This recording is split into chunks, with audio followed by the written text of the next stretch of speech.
Right, Bismillah ar-Rahman ar-Rahim, Alhamdulillah, wa salatu wa salamu ala Rasulillah, wa ala alihi wa sahbihi ajma'in. Inshallah, I'm going to be talking about, the Aqidah from Al-Aqidah al-Tahawiyah. So we're going to study that book, inshallah, together. But before that, before we start any class or any kind of, giving knowledge, is it's very important to know and to learn the etiquettes of seeking knowledge and asking for knowledge. So there are different things that we have to take in consideration whenever we are when we are actually seeking the knowledge. And the best knowledge that you take, of course, is the knowledge from the Quran and from the Sunnah. But also, it's good to take knowledge from someone who already sought that knowledge and already learned that knowledge, because this person he has the same information that you may have it, but it's more organized. Like, people can watch videos and watch lectures online on YouTube, and alhamdulillah, we have a lot of resources online right now. But when you are sitting in front of the imam or the sheikh or the scholar, you're actually taking the knowledge from them. You have the opportunity to ask questions and also to observe the way that they live and the way they are doing things. So it's very important that you do that. So the first thing is to إن لطلب العلم جملة من الآداب. For seeking knowledge, there are there are a group of etiquettes. ينبغي على من طلب العلم, whoever seek knowledge, أن يتحلى بها, to have them. فإليك هذه الوصايا والآداب. Those are some advices for seeking knowledge. May Allah subhanahu wa ta'ala make us among the ones who seek knowledge, the students of knowledge. So the first thing is to have patience. This is one of the most important thing, because in order to learn, you have to go to the sheikh or to the imam or to the scholar to teach you. So that takes a lot of energy to put your clothes on and to walk and go, or take the car and sit with them. And sometimes they will probably repeat the same lecture twice or three times. It's okay, we sit down and we have patience. Also, it needs patience because it's not only just giving knowledge, but also we have to act upon it. So it's good to have knowledge in your brain, but if you don't act upon it, so what's the use of it? What is the benefit of it, right? It says also, أعوذ بالله من الشيطان الرجيم, in the Quran, Allah subhanahu wa ta'ala saying, يا أيها الذين آمنوا, O who you believed. And when Allah subhanahu wa ta'ala is addressing the ones who believed, that means He's addressing the Muslims. When He say Ya ayyuhan nas, or who you people, it talks about everybody, for believers and disbelievers. So now He's talking about He's addressing the believers. He say Ya ayyuhal ladina amanu, asbiru wa sabiru, means be patient, and also take even more patient than the sabr. We have asbiru, this is the regular patience, to endure.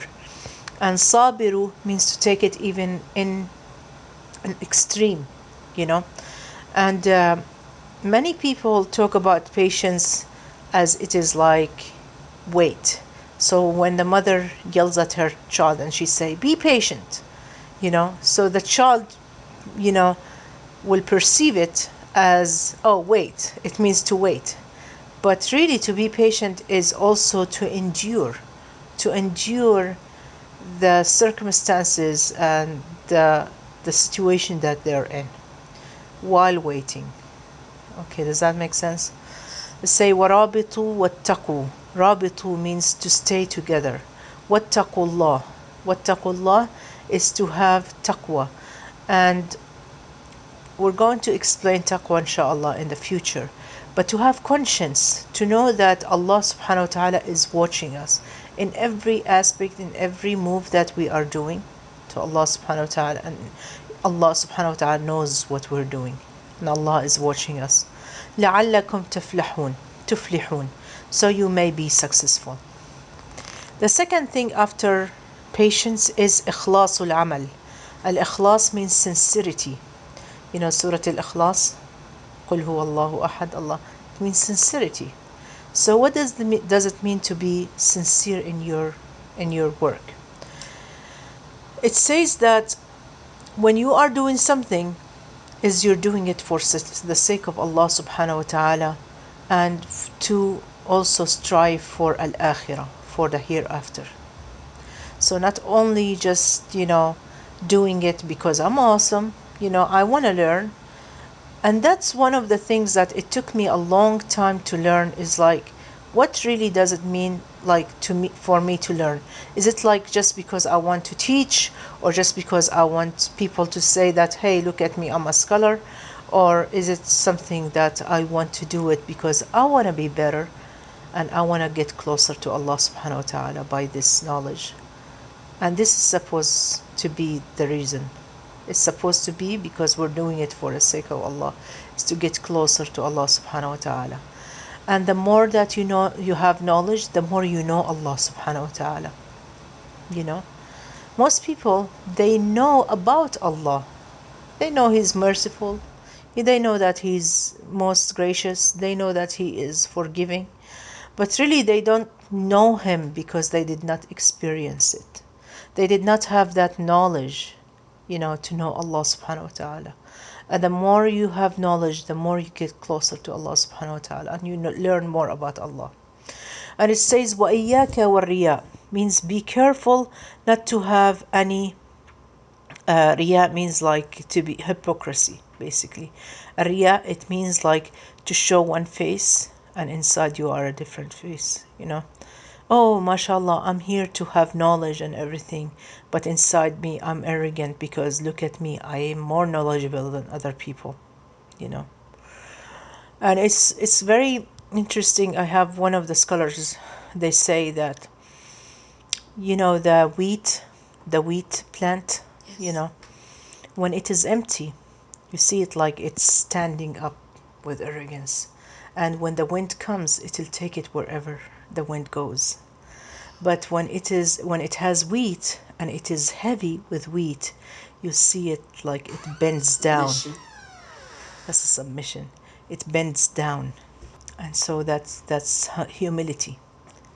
And so knowledge is supposed to give us humility, especially when we act upon it. Because the Prophet ﷺ, he said, the person will not smell Jannah if he has just a little bit of arrogance. The Prophet Muhammad ﷺ said, "Man talab al-ilm liyujari bihi al-ulama." Whoever sought knowledge just to show that he is among those, scholars, أو ليماري به السفهاء, or to show the ignorant people that he has more knowledge than them, أو يصرف به وجوه الناس, or to show people like in their face, like, look at me, I have knowledge, أدخله الله النار, Allah will make him enter the hellfire.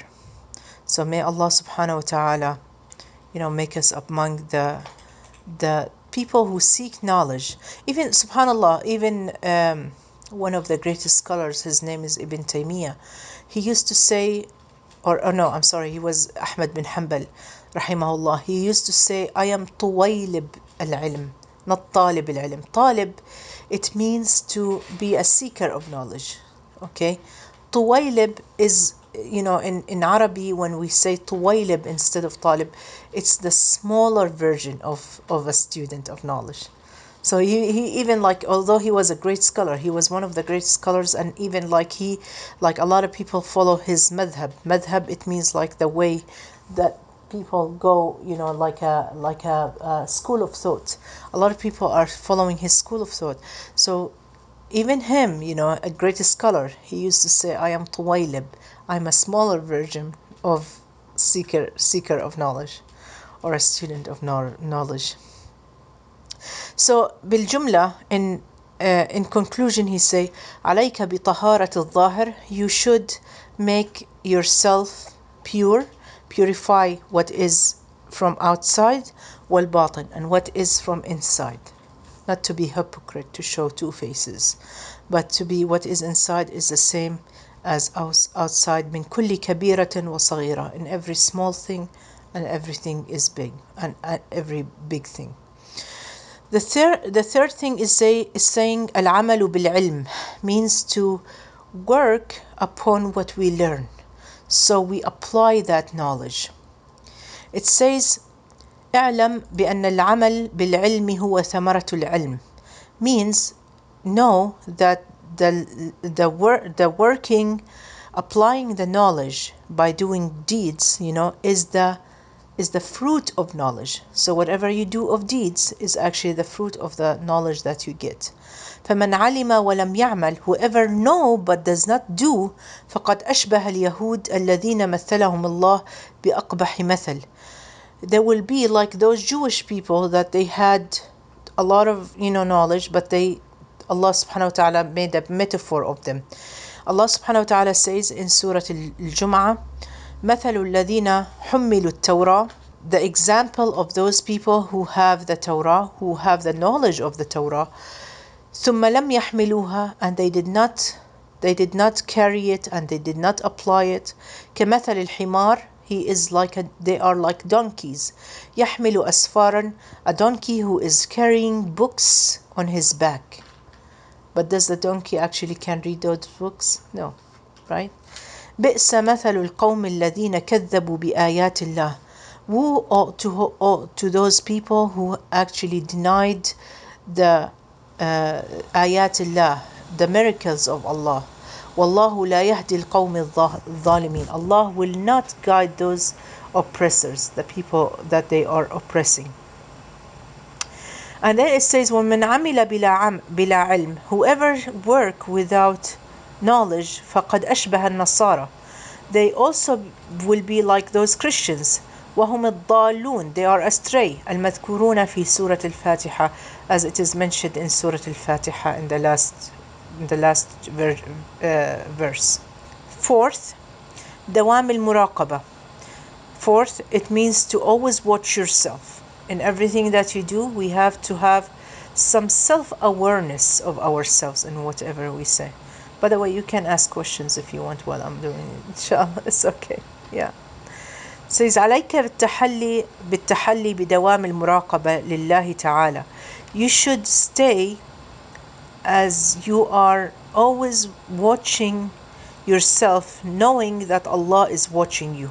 في السر والعلن, in whatever in secret and whatever is in public. فإنهما للمسلم. Yes. Is that like a sand? The sand. Is that like ihsan? Ihsan. Ihsan, yes, is to worship Allah as you are seeing Him, and even if you are not seeing Him, know that He's seeing you. That's right, yes. So basically, yes, you are watching yourself and knowing that Allah is watching you. Okay, it says while you are walking, you always have in your two palms al-khawf wa raja. In one palm you have al-khawf. Al-khawf, it means fear of Allah, fearing His hellfire, fearing His punishment. And in the other palm you have the hope, knowing that Allah is merciful and He's forgiver, so you don't give up. فإنهما للمسلم كالجناحين للطائر. They are both as two wings of a bird. And actually this one, the one who said it first, it was the scholar, his name Ibn al-Qayyim al-Jawziyah. He said that faith increase and decrease, and we're going to talk about that in Aqeedah inshallah. Faith increase and decrease, and when we are doing something, it's because we love Allah subhanahu wa ta'ala. Ibn al-Qayyim al-Jawziyah, he's one of the scholars, he said that the Muslim has faith, and the faith increase and decrease. Okay, and that faith is like a bird. The bird has two wings and a head. So the head is the love of Allah, and this is actually the highest levels of faith. The highest levels of faith is to love Allah subhanahu wa ta'ala. It's like when you're doing something, you do it not because you're scared or because you have hope, it's because you love Allah subhanahu wa ta'ala, out of His love to please Him. Just like there are couples, and when the wife wants to please her husband or the husband please his wife, it's because they love them, you know, because they love each other. So they try to do anything not to make him angry or to make her angry, you know, like that. And so al-janahain means the two wings. Each wing, one of it is the fear, al-khawf, and the other one is al-raja. It means the hope of Allah.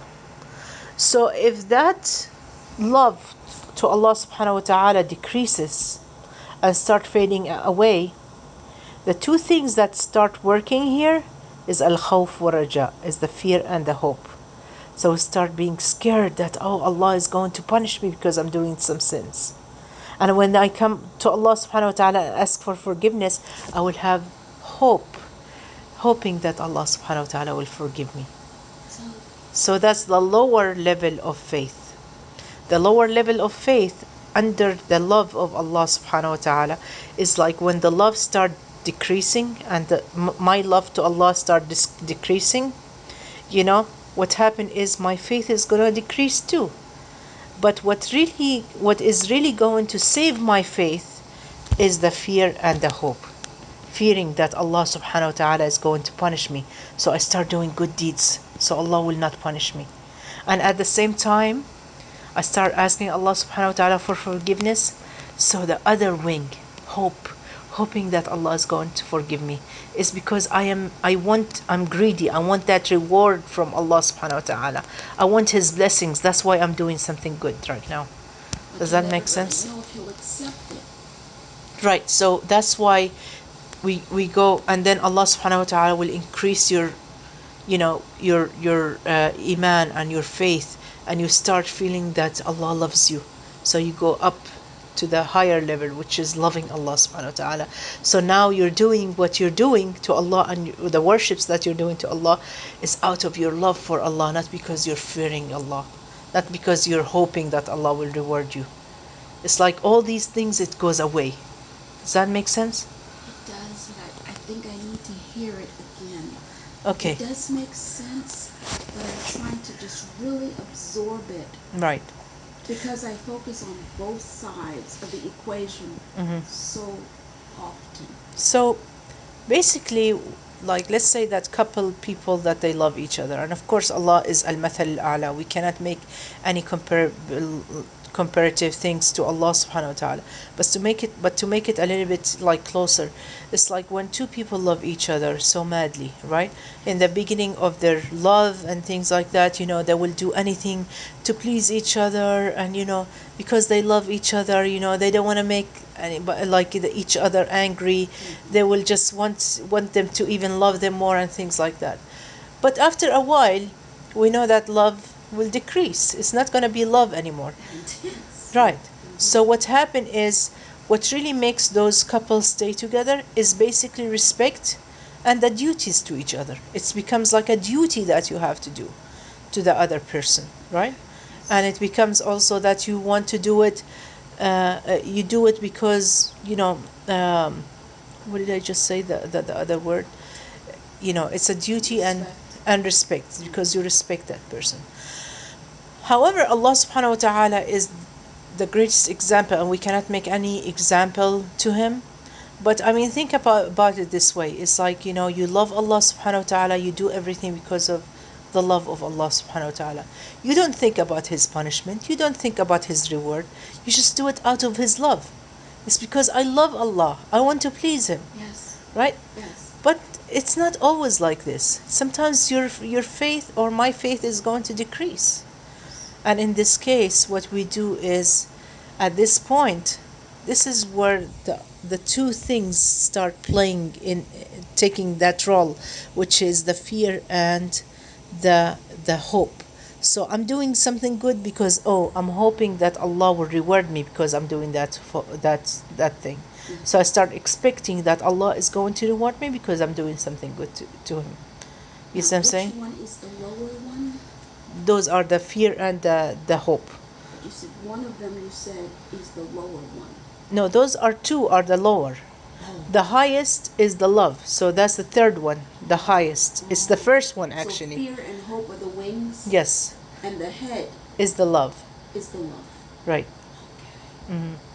So you start doing things because, oh, I'm scared that Allah is going to punish me, so I have to do it, you know? Or you're having hope that Allah will reward me, although that it is like, for example, the hijab in the summer.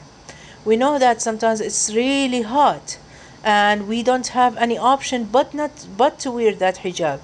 But we have hope that because we're doing this, we're doing it for the reward of Allah subhanahu wa ta'ala. Does that make sense? Yes. But the highest levels of iman is to have the love of Allah. Is you start forgetting that you're doing it for the rewards. You start forgetting that you're doing it because you're scared. It's just you're doing it because it's Allah. I want to do it for Him. So it becomes secondary? Like Yes. second nature? Yes. Like thinking about the reward and the punishment, that becomes like a secondary. It's not a priority anymore. Your priority is just to do it for the love of Allah subhanahu wa ta'ala. So your relationship evolves to that. That's true. It's deep, huh? Yes. Yeah. So it says فَأَقْبِلْ عَلَى اللَّهِ بِكُلِّيَتِكَ, means come to Allah subhanahu wa ta'ala with all your heart and all your emotions, with everything of you. لِيَمْتَلِئْ قَلْبُكَ بِمَحَبَّتِهِ, so your heart will be filled with His love. وَلِسَانُكَ بِذِكْرِهِ, and your tongue, it will be filled with His remembrance and His supplication to Him. وَالْإِسْتِبْشَارُ وَالْفَرَحُ وَالسُّرُورُ, and have good news and happiness, that with farah, and with farah it means happiness, والسرور, joy, بأحكامه, with all His rulings and all His things that Allah subhanahu wa ta'ala gave us, the teachings of Allah, وحكمه, and the wisdom of Allah subhanahu wa ta'ala, the Almighty. وأكثر من دعاء الله في كل سجود, every time you make sujood, make a lot of dua, make a lot of dua. أن يفتح عليك, that Allah subhanahu wa ta'ala will open your heart for knowledge. وأن يرزقك علما نافعا, and to give you good knowledge.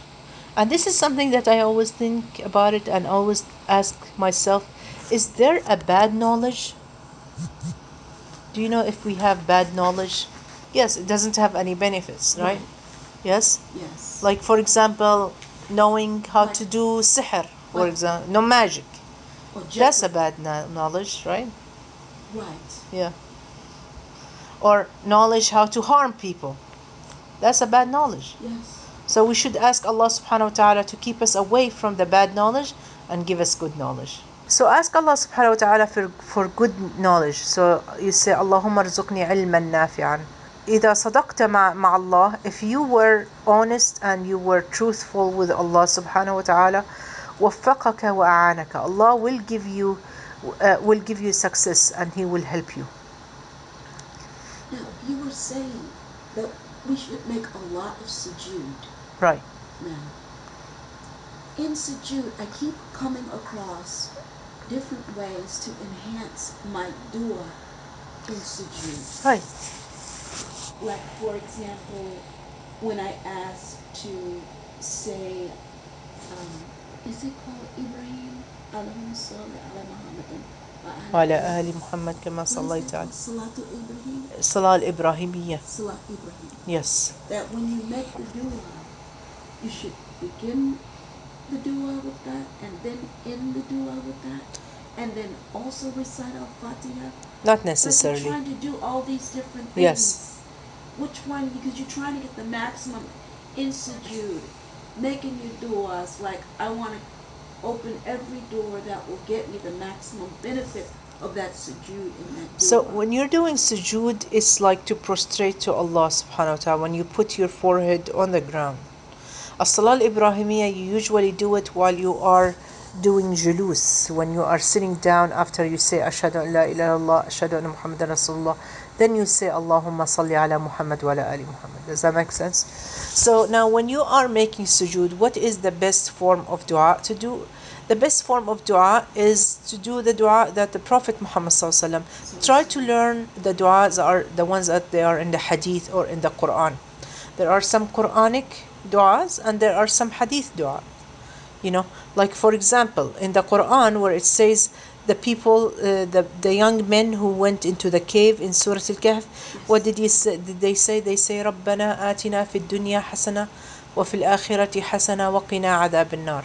Oh Allah, give us hasana, good tidings in this dunya, and then give us good tidings in the akhirah, in the hereafter. وَقِنَا عَذَابَ, and protect us from the hellfire. Right, from the torture of the hellfire.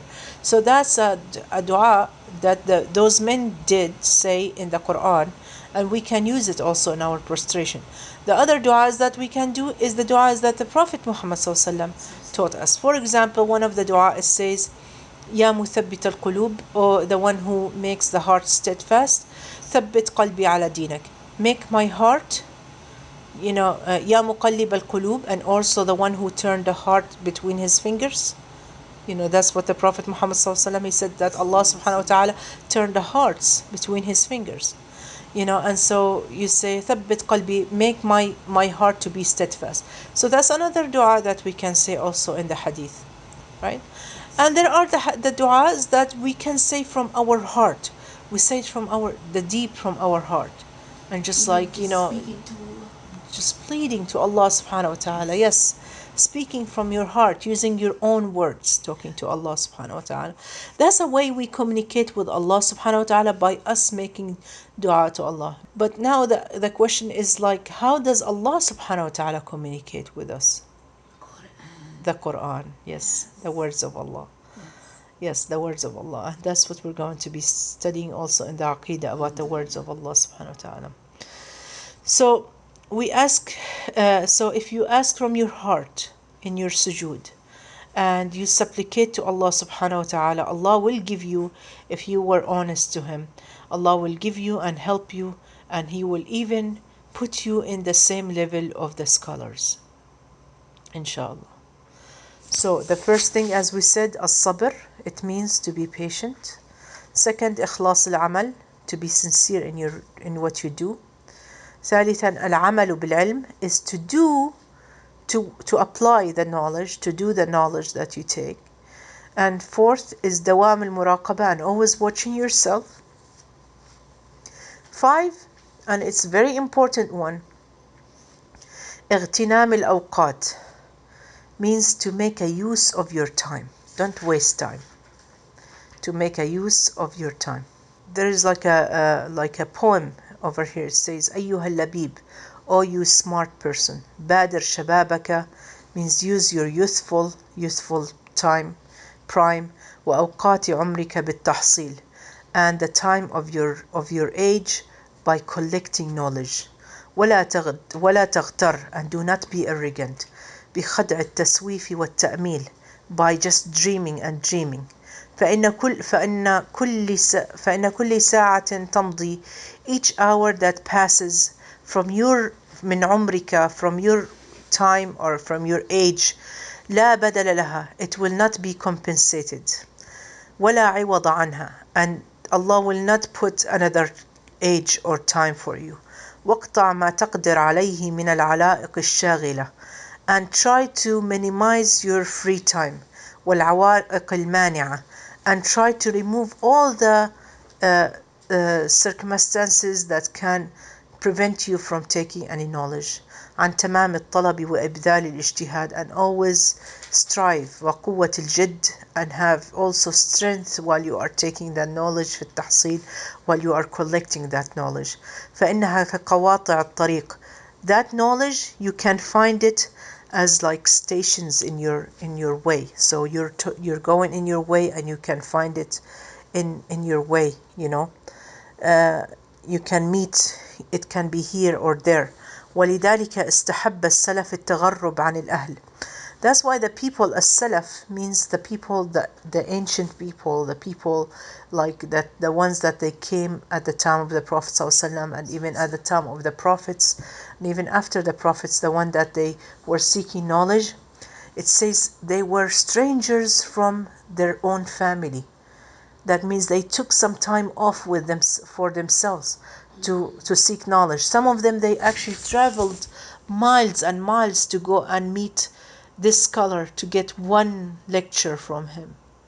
Just imagine that, you know. Yes. Or like going to somewhere else to go to a university or something to learn, to seek the knowledge. And so, Was it Abu Hanifa when he was waiting outside, where he had to stuff his pants with cotton and sit on the stone on the rock and just keep waiting until the scholar came I outside? think, yeah. But Abu Hanifa was his mother. Abu Hanifa's mother, you know, since he was a kid, his mother took him to the ulama and scholars and make him teach. So he knew the etiquettes of seeking knowledge since he was a kid. So every time he sees a scholar or something like that, he will sit there and wait for him for hours. Right. والبعد عن الوطن, and even like stay away from their home for a while before they come back. لأن الفكرة إذا توزعت قصرت عن درك الحقائق وغموض الدقائق. That means because if the idea or the knowledge that you take, there's so many distractions. So it could distract you from al-haqa'iq, from the truth and the sacred, like even this what do you call it, this the Essence. mystery, the mystery of ad-daqa'iq, means the small, even the small things that they are very accurate and very delicate, you know, the things that, the small things that you may overlook it, you know, like you can sit in a lecture but you got a phone call from your mom from here or your sister, you know, some things like that, and the lecturer is giving you that knowledge, you may just lose it. Why? Because there's so many distraction, you know. That's why, you know, those scholars, they used to travel and go away and stay away from all that distraction to take all that knowledge. And he says over here, وَمَا جَعَلَ اللَّهُ لِرَجُلٍ, Allah did not make for a man من قلبين في جوفه, two hearts in his chest. That means your heart cannot love two things, cannot love the dunya and the akhirah at the same time. There's no two hearts, like a heart that loving the dunya and you can do whatever you want, and the other heart is just like loving the akhirah and you want to devote yourself for Allah subhanahu wa ta'ala and meditate and seek knowledge and so on, right? So you gotta choose one of both, you know, and stick on it. Stick on it, you know. That's something that we all struggle. It's like sometimes we have 1 hour that, oh, we're so devoted to Allah and things like that. The next hour, oh, I want to listen to music, I want to dance, I want to go out, I want to do this, I want to do, you know. Or you have to seek rest to maintain Right. yourself. That's right. How do you balance that? That's why you have to always keep in focus. And that's why it says that over here, the number 5, اغتنام الأوقات, make use of your time. You know, because if you have so much wasteful times, this is where you start thinking about the dunya stuff. But if you use that time to seek knowledge, read books, ask questions, go after the scholar, try to seek knowledge from them, subhanallah, you know, you take all that. وكذلك يقال العلم لا يعطيك بعض حتى تعطيه كلك. And even it says that al-ilm, the knowledge, will not give you just a little bit until you give everything, for you give yourself to the knowledge. So the knowledge will not give you anything until you give yourself to that knowledge. It's like you have to devote yourself for that knowledge.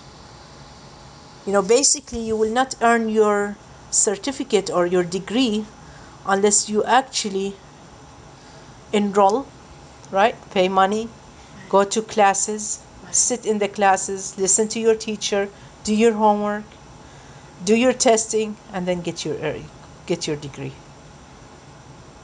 See, the knowledge is not going to give you that knowledge and give you that degree unless you give yourself to that knowledge first. It's like your intentions, a man gets what he strives for. Right. Yes. Right. Yes. The 6th one is warning. It says, be careful. إياك أن تشتغل في بداية الطلب بالاختلاف بين العلماء. When you start taking knowledge, and that's why I told you the other day, is like when you go and study a school of thought, study only one school of thought before you start looking at the other school of thoughts and what other people are saying. So stay away from the conflict or the things that the differences between the scholars. Okay, so let's say one of the things, let's say about music. Okay, or no, let's say something is more important, like for example, when you are making wudu, should we wash behind our ears or not, right? So there is some scholars, they say you should. Some other scholars, they say no, it is not really necessary because it is not a part of the face. Yes. It's not and it could be not also a part of the head when you are wiping the head, right? So you go with the school of thought that you study. If that school of thought, they say you should do it, then you should do it. If the school of thought saying you shouldn't do it, it's okay. Then you don't have to do it in the wudu. Does that make sense? So when you are studying, when you first study the knowledge, or when you take the knowledge, don't start with the fiqh, what is halal, what is haram, because there is always differences and things that the ulama, sometimes they say it's halal, others can say haram and things like that. When you first taking knowledge, the first thing you take with the stuff that it is 100%, we know it is true, which is al-aqidah, the theology, the faith. And then once your knowledge start increasing and increasing, then you start studying the other differences between the scholars. So I remember when I studied my aqidah, when I studied the theology, oh my God, that was something. I'm gonna tell you a story happened with me, and this is true. I was I have a friend of mine, the one that I told you about in Dallas. She was, she's a very close friend to me, and I wanted to study the religion so bad. I was doing also, I was taking classes also in the university, but I felt that it wasn't enough for me. So she said, "Oh, there is this alim, this scholar that he's coming to Dallas, and mashallah, mashallah, he is very knowledgeable. He's one of the scholars and the students of Ibn al-Uthaymin. Ibn al-Uthaymin is known to be one of the greatest scholars in Saudi Arabia. He's like one of the muftis that he can actually, from his knowledge, that he can tell you what is halal and what is haram, even with the differences and things like that. So, and he's also, of course, he memorized the Quran and the hadith and everything. So he's a great scholar. So he's one of his students. And she told me, you need to come and learn Aqidah. So I came, and subhanallah, we have, our class was like one of the very classic classes. Like when the Imam came and he sat, the men were in one side, and then we did it in her house. So she put like a curtain between us and the men and the women. So the women, she wears niqab, so the women wouldn't see the men, and the men wouldn't see the women. And so I sat there, and at the time I was like still new Muslim. I was like probably 2-3 years Muslim, and subhanallah. But I was very deviant. Like at the first of my 6 months, I became like a Quranic, that I did not believe in the hadith. I wanted just to believe in the Quran. And then after that's another story. I probably can share it with you. And then that's a big story. And then I came back to the Sunnah because I just wanted to please my husband at that time. But I had so many questions, and then I had all these Muslims that when they knew that I'm a new Muslim, they start contacting me and asking me things about Islam, as I am the scholar. And that's what happened. Like when they see a new Muslim, they start asking, is it halal to do this? Is it halal to do this, or haram, or something like that? And they forget that the new Muslim don't have any knowledge. They think that, oh, because they studied Islam, or they became Muslim, that means they know everything about Islam. Right, yes. It's like all injected in their head. Like you reprogram all the heart, and things like that. So a lot of Muslims started asking me questions. Of course, that gave me some kind of arrogance. arrogance, because I was like, oh, look at me, I am the new Muslim. This is very dangerous for a new Muslim when all the Muslims come and they start hugging them and they tell them, mashallah, congratulations, you're a new baby, in Islam.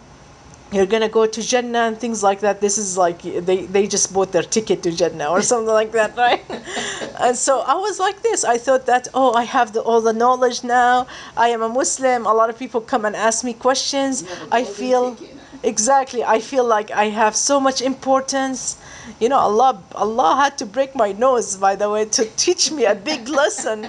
Subhanallah. So anyway, I sat and.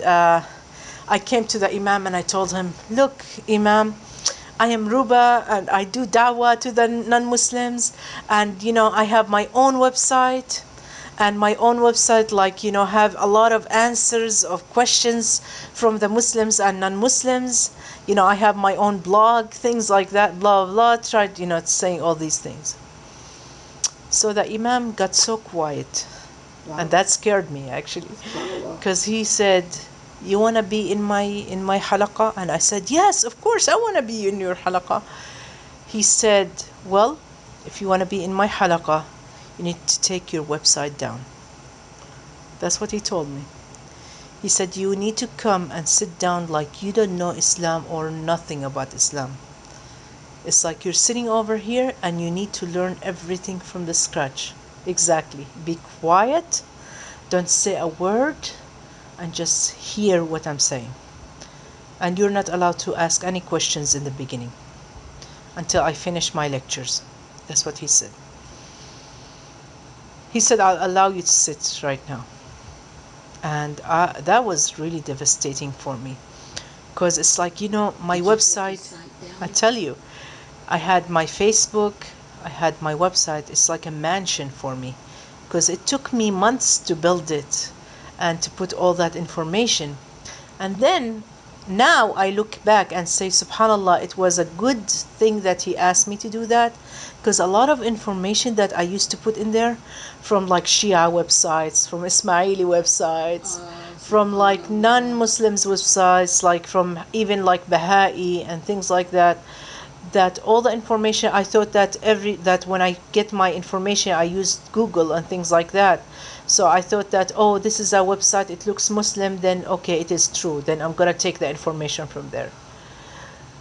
I didn't have no knowledge at that time, and I thought that I'm a scholar. Shake Google. Yes, he had to slap me on the face, really. And it took me a week, because we had to meet the next week.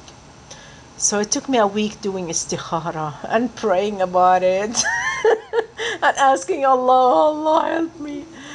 But Allah guided me, alhamdulillah. And I did take everything off. I closed my website, I remember. I closed the Facebook, closed everything. For probably like a year, and then I opened it up, but I redesigned it and I changed a lot of information after I started to realize that I was doing something wrong, You had to fully submit. Alhamdulillah, and even this sheikh even let me to teach also other new Muslims about the Aqidah and things like this. So, I mean, it paid off, alhamdulillah, but it was at the beginning, but I still have that ego in me until, subhanallah, I got that tribulation and I left Islam, because I became so strict, thinking that everybody's around me is a kafir and I am better than them. I'm a good Muslim and everybody's just doing bid'ah and all the things like that. Allah broke my nose in the hard way, and I learned my lesson that when we first seek knowledge, don't seek knowledge of the differences between the scholars. First take the sound aqidah, the sound faith, the sound theology that we know already from the Quran and the Sunnah. And then we talk, and then after we are established with that sound theology, then we start learning about the differences between the scholars and what this scholar say and what is this scholar say and so on. Now, how does one back into it? And what I mean by that is, I'm from the West. I'm a native New Yorker, Right. and I would attend masjid, this masjid, um, and in my travels, like I lived in New York, in Georgia, in Alabama, whoever the sheikh was, I respected him. I would attend the halakas. I would try to seek the knowledge. That's great.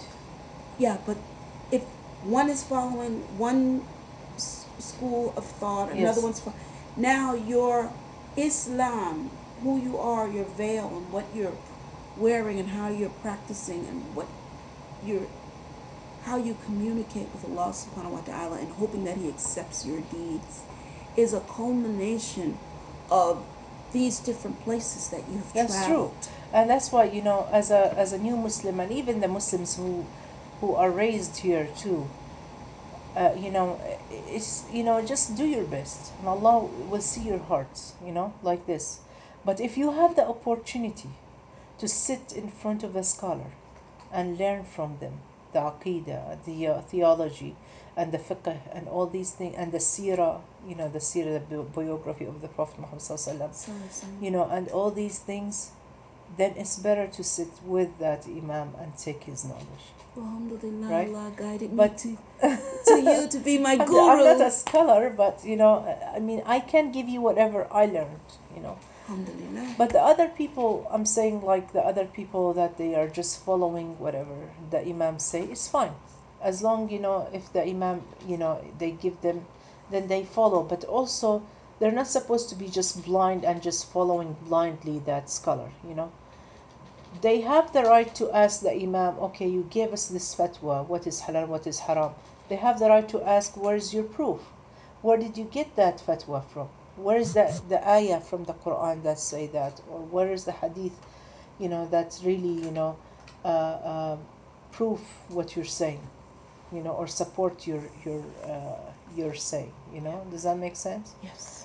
So if you're living over here in the United, it's fine to follow whatever you learned, but if you have the opportunity to take it from someone who's knowledgeable, that's even better. Alhamdulillah. Alhamdulillah. Yeah. Jazakallah. Yeah. So it says over here, do not take. First, you have to take the sound knowledge, as I said, and it says that will, if you're just studying the differences and, let's say, the misconceptions about Islam and how to answer misconceptions about Islam, that's one of the things that I have. In a period of my time, my life was so dry because I was studying the misconceptions about Islam at that time. And all what I have to do is just being apologetic all the time and just trying to take from the Quran and the Hadith answers, how to answer those misconceptions. Like in dawah, Right, like in as a dawah, da'i. yes, yes, as a dai. And that actually made my life and my faith so dry because I forgot how to come back to Allah subhanahu wa ta'ala and just be in the love of Allah subhanahu wa ta'ala. You see what I'm saying? If No you expose, apologies. Just yes, right. If you expose yourselves to the attacks too much and to the differences and to the conflicts and things like that between scholars and this and that, that will actually really will probably just tear you apart. keep you But conflicted. yes, yes. But if you stay with the knowledge, the sound knowledge that of Allah subhanahu wa ta'ala in the Quran and the Sunnah, and just nourish yourself with the words of Allah subhanahu wa ta'ala by reading the Quran daily, and try to understand what is Allah subhanahu wa ta'ala is trying to give you a message, or to tell you at those ayahs that He's showing you, while you're reading. It's really like, you feel that it's like a water coming to the I dry was going to land say in your being heart. bathed. Yes, Being bathed. exactly. Yes, subhanallah. Um, it says that when you are reading a book, or taking knowledge from someone, give all yourself, like, go push yourself to that knowledge, all of you, until you become an excel in it. You see what I'm saying? Until you become an excellent person in it. So, like for example, the aqidah, I was like so much into aqidah. I like aqidah more than fiqh because I love the faith, and that was one of the things that it really kept me on Islam. Even when I left Islam, the aqidah is actually the one it brought me to Islam. Subhanallah, and I studied not only one aqidah. I studied two kinds of aqidah from two different scholars from two different school of thoughts, but they both have the same what do you call it, basics. So until you become an excel with it. It says واحذر من التنقل من كتاب إلى كتاب. Like if you're studying one book, do not stop like start hopping from one book to another. You know what I mean? Like don't start like with aqidah and then go to fiqh and then go to sirah and things like that. Like reading all these books at the same time. Like if you're reading a book, stay with that book until you finish it. Then after you observe it and you take all the notes from it and you understand it and you start like applying it into your life, then you start going to another book and start studying it and so on. If you take like more than one book at the same time, it says this is a sign or symbol of boredness, like you're bored. That's why. وعدم الفلاح, and it does not give you any success. وعليك أن تعتني من كل علم بالأهمية فالأهم بالأهم فالأهم. And then when you are taking care of that knowledge and taking that knowledge, start with the basics, from the most important thing and then the least important thing. So now, as we are still new in our knowledge, the first and the most important thing is to learn the faith. Then you learn the seerah, and then you learn the fiqh and so on. Does that make sense? So you first start with the basics of Islam, right? So when you are going to, even like when you're going to talk about somebody, you were invited to talk about Islam to non-Muslims, the first thing you start with are the pillars of faith. Before you start about talking about women in Islam or jihad or all these things. That's one of the mistakes that people do when they go and try to talk to non-Muslims.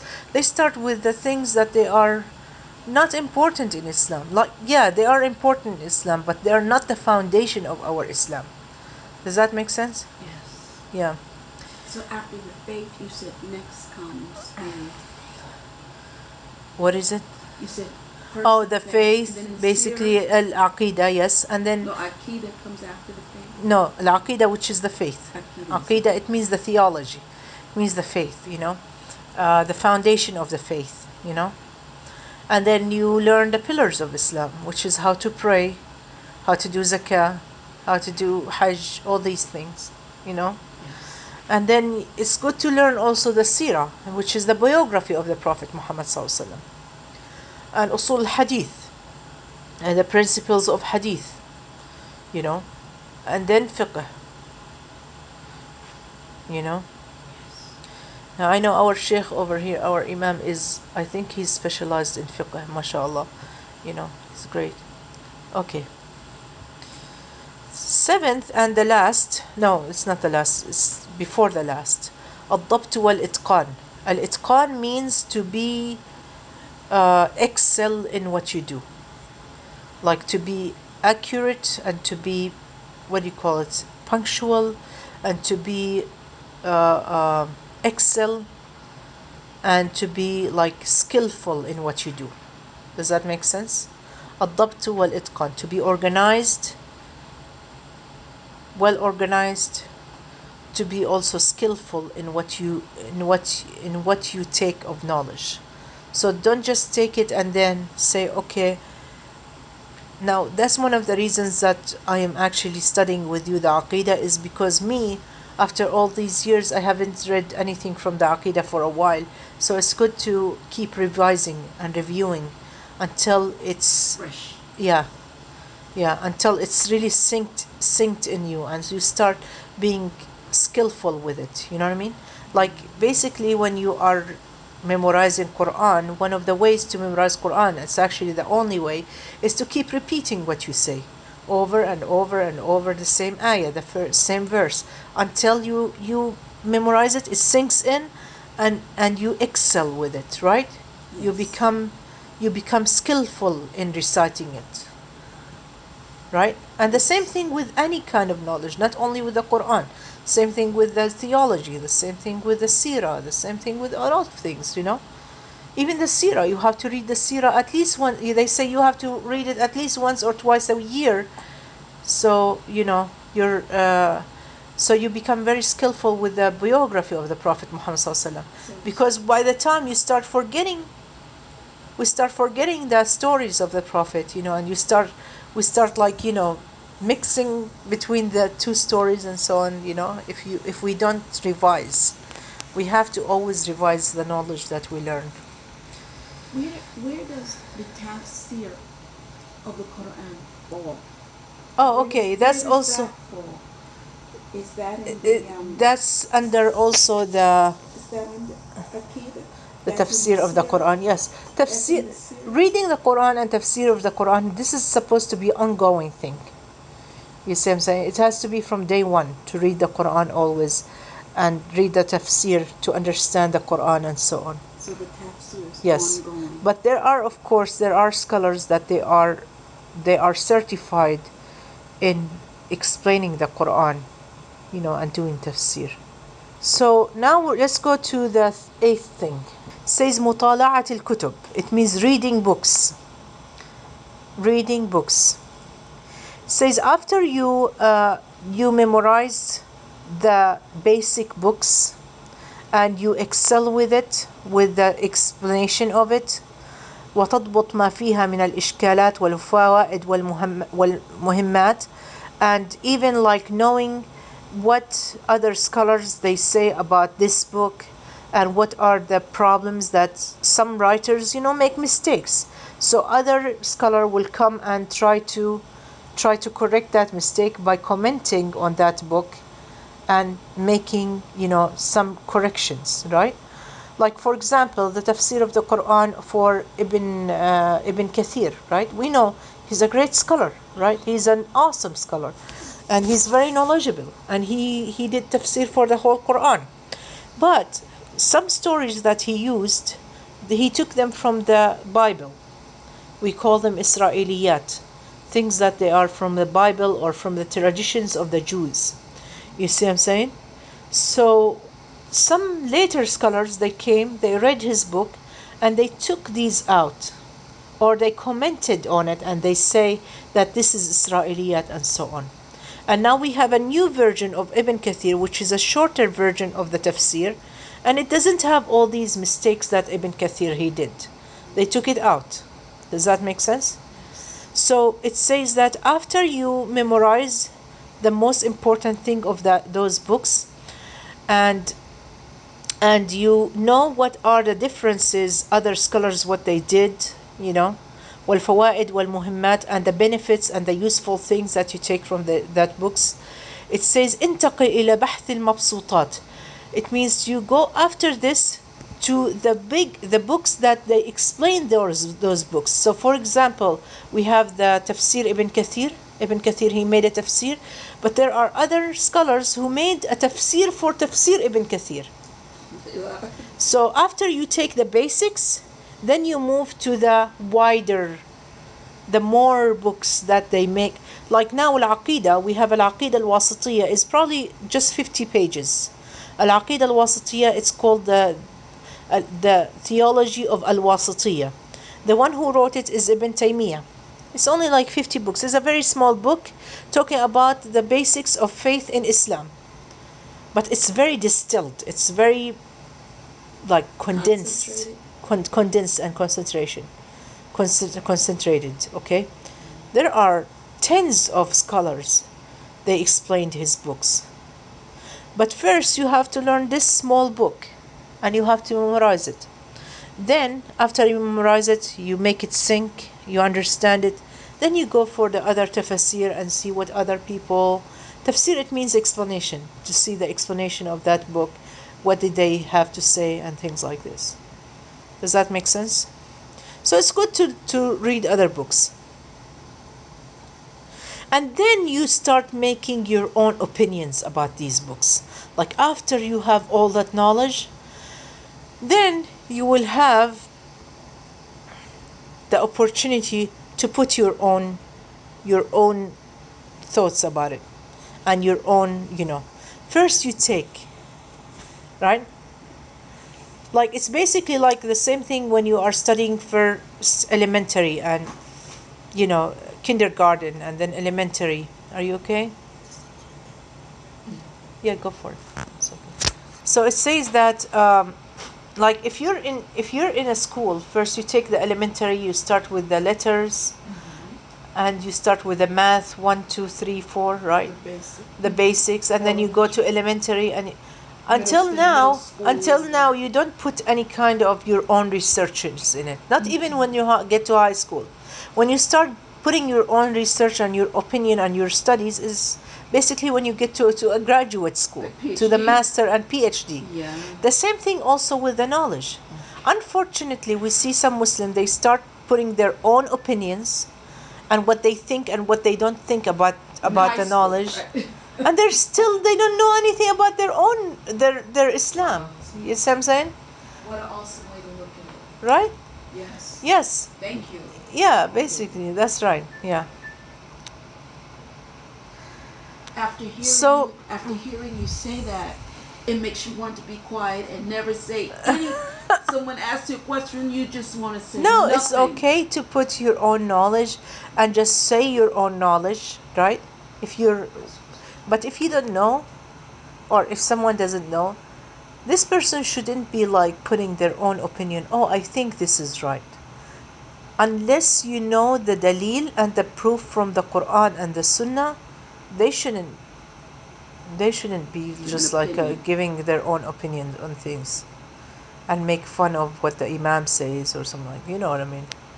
Yeah. So it says انتقل إلى بحث المبسوطات مع المطالعة الدائمة while you reading always وتعليق ما يمر بك من الفوائد النفيسة, and then put notes, and always put notes. Anything that you study, always put your own notes, right? So for example, when I studied my aqidah, I have my own تعليقات. تعليقات, it means my comments, my commentaries about those. تعليقات. تعليق means like to put your commentary. والفروع الغريبة, and even something that they come strange to you, it's good to write about it. وحل المشكلات, and try to solve some problems or some things that you don't understand. والفروق بين أحكام المتشابهات, and even when you want to study some kind of fatwa about halal and haram, it's good to study the different opinions after that. But that's an advanced study. That's way after you take all the knowledge at the beginning. ولتكن همتك في طلب العلم عالية. Always be enthusiastic about seeking knowledge. Okay, always. ولتكن همتك في طلب العلم عالية means your enthusiasm in knowledge, in seeking knowledge, should be always high. فلا تكتفي بقليل من العلم مع إمكان كثيرة. Don't just be enough or satisfied with just a little bit of knowledge. Okay. ولا تقنع من إرث الأنبياء صلوات الله عليهم بيسيره.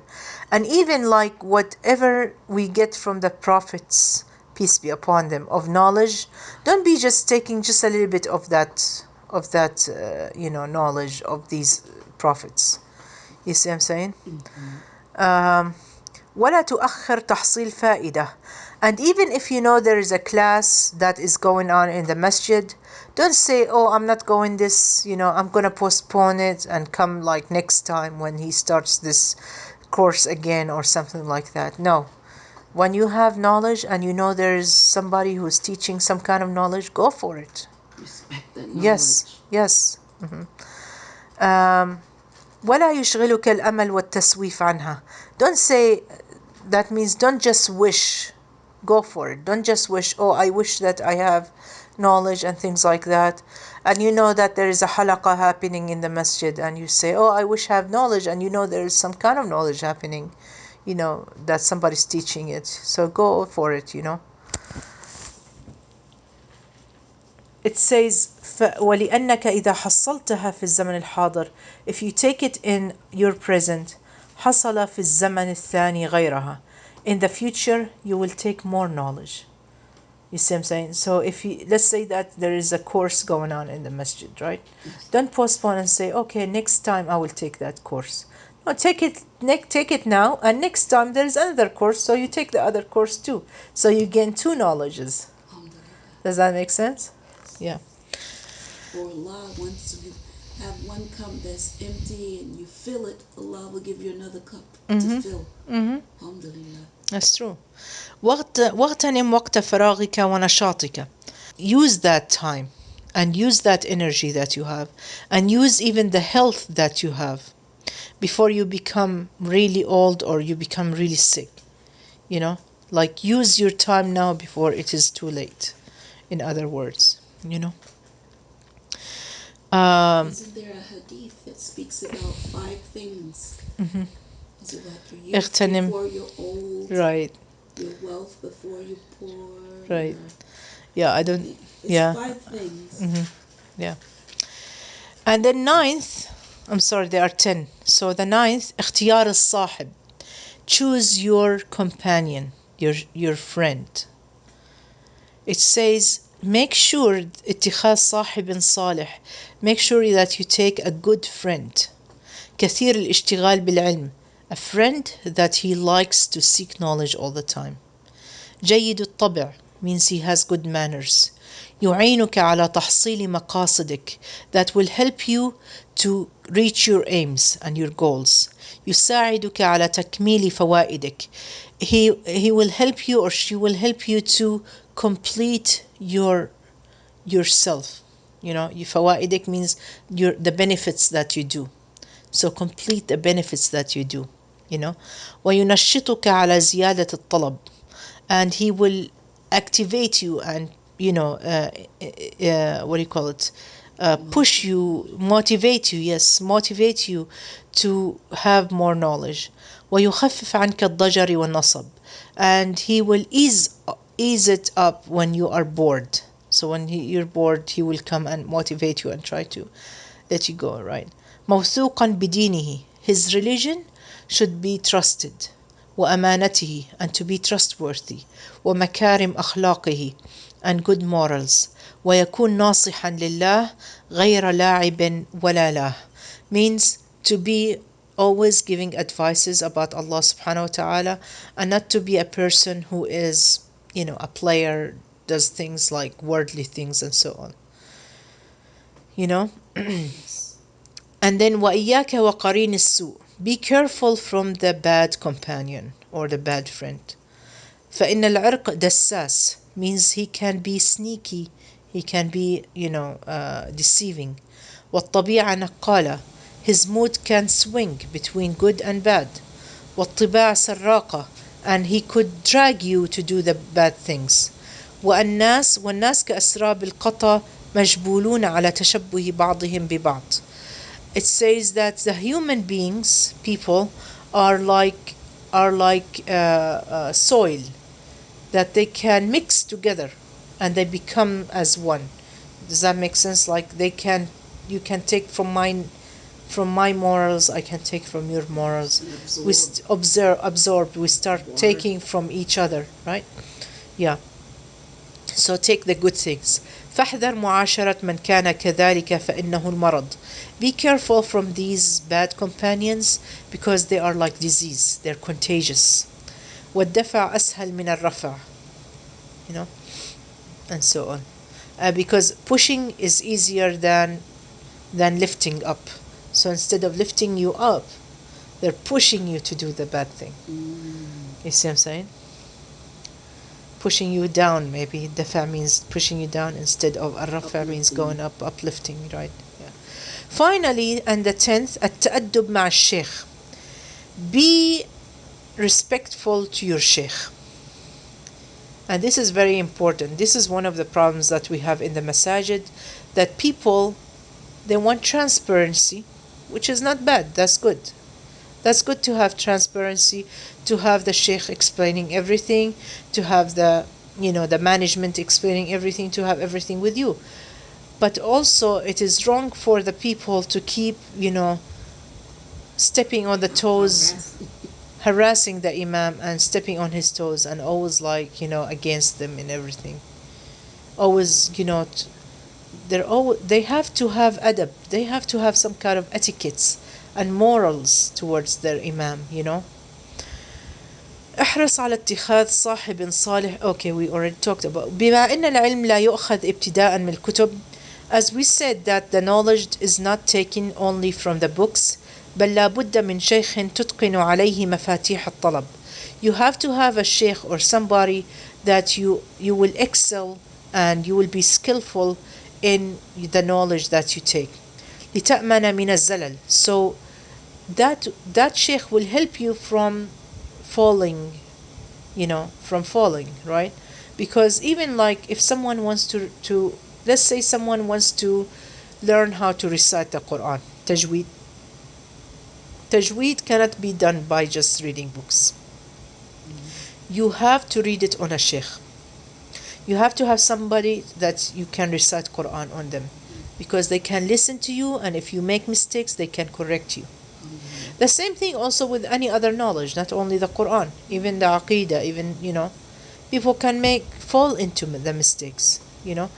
One of the mistakes, for example, that people can fall into in the Aqidah, then saying that the Quran is a creation of Allah. The Quran is not a creation, it's the word of Allah. You see, and for the longest time, people believed in that. You see what I'm saying? So it is jahl. This is ignorance. لتأمن من الزلل فعليك إذن بالأدب معه. Therefore you should be moral and you should have some etiquette toward your sheikh. فإن ذلك عنوان الفلاح والنجاح. This is a symbol. If you are respectful and you have etiquette, this is a symbol of falah, means success. والتحصيل على التوفيق, and Allah will give you tawfiq. Tawfiq, it means He will help you to get to your target or to your aim. فليكن شيخك محل إجلال منك وإكرام وتقدير وتلطف. So when you have a sheikh or somebody to teach you, you should have some respect for them and be nice to them and listen to them. فخذ بمجامع الأدب.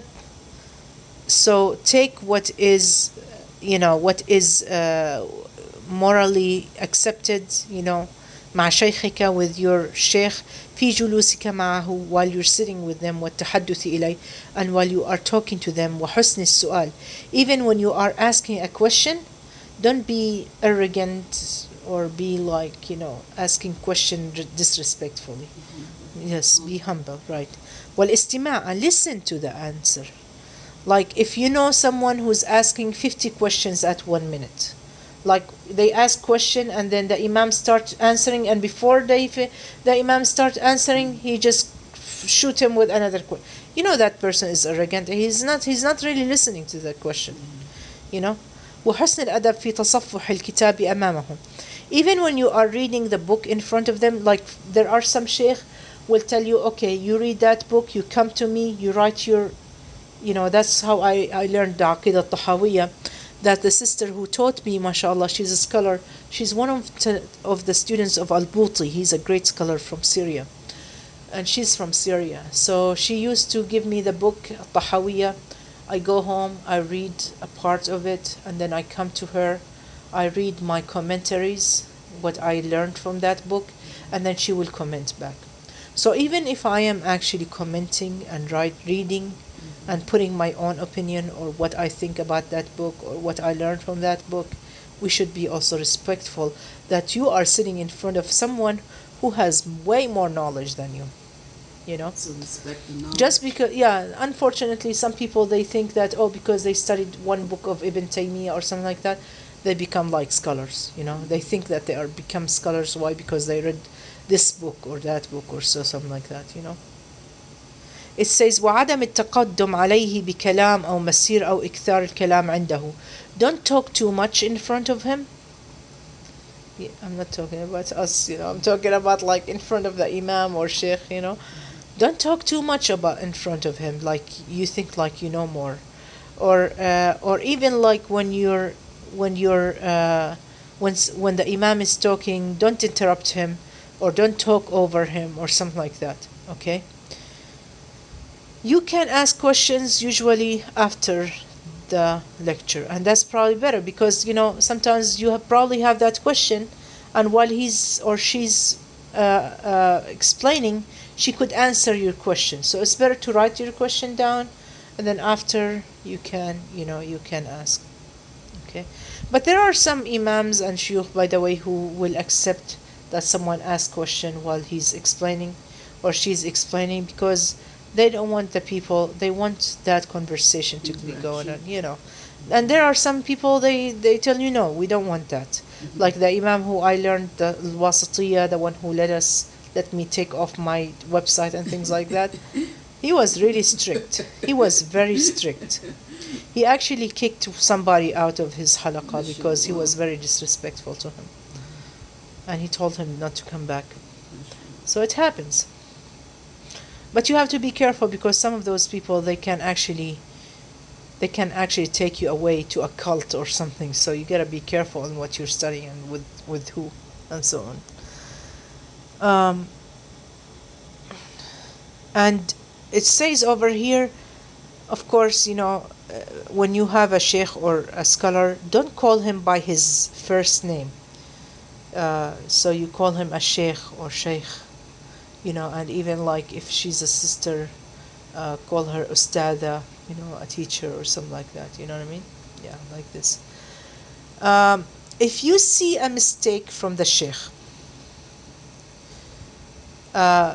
don't make him like a bad person in front of you, because even the shuyukh can make mistakes.